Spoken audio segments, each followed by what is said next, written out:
P D M کے سربراہ مولانا فضل الرحمان سکھر میں میڈیا سے گفتگو کر رہے ہیں تھا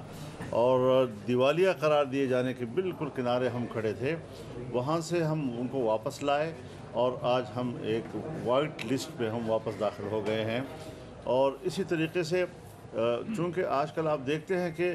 آئی ایم ایف کی حیثیت ایک کلید کی ہے، جب تک وہ آپ کو سفید نہیں قرار دے گا مالیاتی لحاظ سے، دنیا آپ کی مدد کرنے کو تیار نہیں ہوتی، اپنے دوست آپ کی مدد نہیں کر پاتے۔ آج چائنا کے ساتھ ہماری گفتگو بڑی کامیابی کے ساتھ آگے بڑھ رہی ہے، لیکن ایک چیز کو مد نظر رکھیں کہ 2014 میں 126 دن کا دھرنا جس نے چینی صدر کے دورے کو منسوخ کرایا، آج جب محمد بن سلیمان پاکستان آ رہا ہے، اسی دن کو اسلام آباد کے لیے اعلان کر دینا جس سے کہ ان کا دورہ منسوخ ہو گیا، یہ کس سازش کے تحت ہو رہا ہے؟ یہ کس کے اشاروں سے ہو رہا ہے؟ یہ کوئی حماقت سے نہیں ہو رہا، باقاعدہ ایجنڈے کے تحت ہو رہا ہے۔ تو اس ساری صورتحال سے ہم نمٹ رہے ہیں، دوست تعاون کرنے کو تیار ہیں، آگے بڑھ رہے ہیں، اعتماد کی بحالی کا ایک سفر ہمارا چل رہا ہے اور الحمدللہ ہم اس میں کامیابی کی طرف آگے بڑھ رہے ہیں۔ ابھی ہم روس کے ساتھ بھی معاہدات کی طرف جا رہے ہیں، تو انشاءاللہ العزیز یہ جو صورتحال جس میں ہم گھر چکے ہیں اور جس سے ہمیں نکلنا ایک بہت بڑا مشکل ہے، اور پھر اس کے اوپر جو ہے آپ سیلاب آ گئے قدرتی آفت کے طور پر، تو اس سے تو بالکل ہمارے معیشت کی ریڑھ کی ہڈی توڑ دی ہے جی۔ یہ سارے وہ چیلنجز ہیں کہ جس کے لیے ہمیں بیٹھ کر تمام توانائیاں صرف کرنی چاہیے۔ جلسے بھی ہمیں کرنے آتے ہیں، پبلک میں بھی ہمیں جانا ہوتا ہے۔ ایک لمبے عرصے کے بعد کل ہمارا شکارپور میں جلسہ تھا، آپ نے دیکھا کہ تاریخی جلسہ تھا، جس طرح دوبارہ جیسے ہمارے ملین مارچ کا ایک یاد تازہ ہو گئی اس سے، تو پبلک میں کوئی کمی نہیں ہے۔ اور انشاءاللہ میں ابھی خیبر پختونخوا جا رہا ہوں، وہاں پر بھی ہمیں شمالی جو ہمارے اضلاع ہے ان کی طرف مجھے جانا ہے، کشمیر بھی میں جاؤں گا، میں بلوچستان میں بھی جاؤں گا انشاءاللہ العزیز۔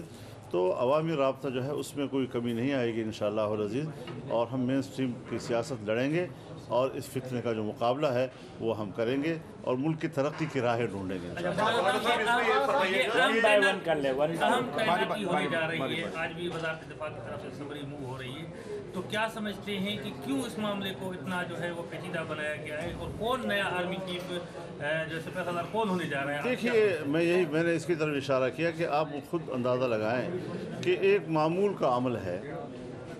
سرکاری ملازمت ہے، ریٹائرمنٹ جو ہے اس کا ایک انجام ہوتا ہے، اس کا ایک آخری اینڈ ہوتا ہے، اور ہمیشہ ہوتا رہا ہے، کوئی آج پہلی مرتبہ نہیں ہو رہا۔ لیکن جب آپ ایک لانگ مارچ کرتے ہیں اور یہ کہ ہم اپنی مرضی کا آرمی چیف لائیں گے،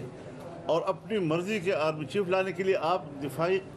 ہماری دفاعی قیادت کو بھی بلیک میل کر رہے ہیں، ہماری سیاسی قیادت کو بھی بلیک میل کر رہے ہیں۔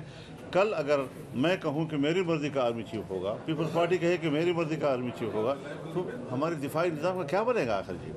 اس حوالے سے جو بھی ہو آئین کے مطابق ہو،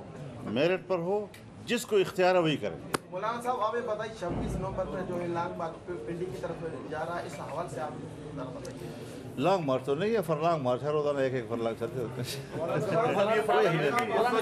جو ایک یہاں سارے ملک میں چل رہی ہے، ایک طرف مختلف جو ہے انکشافات ہو رہے ہیں۔ ایک تسنیم حیدر کا ایک حالیہ جو یہ بیان آیا ہے، جو کہ مسلم لیگ نون کا حصہ بھی مانا جاتا رہا ہے لندن میں، انہوں نے بھی جو ایک نیا پنڈورا باکس کھول دیا کہ پلاننگ لندن سے ہوئی ارشد شریف اور عمران خان کے قتل کی کوشش کے حوالے سے۔ تو یہ آپ کس طرح دیکھ رہے ہیں؟ صرف اور یہ الزامات ایک دوسرے پہ لگا دیں، کس طرح کی سیاست چل رہی ہے؟ میرے خیال میں ملک میں ادارے موجود ہیں، عدالتیں موجود ہیں، تفتیشی ادارے موجود ہیں، اس طرح ہر ایک آدمی بیٹھ کر کوئی نہ کوئی ایک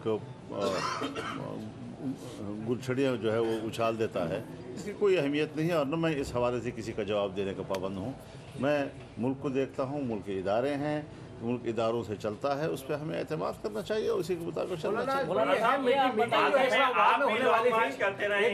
اہم میٹنگ آج اسلام آباد میں ہونے والی تھی، وزیر اعظم آج آرمی چیف کے حوالے سے کرنا چاہتے تھے، کوئی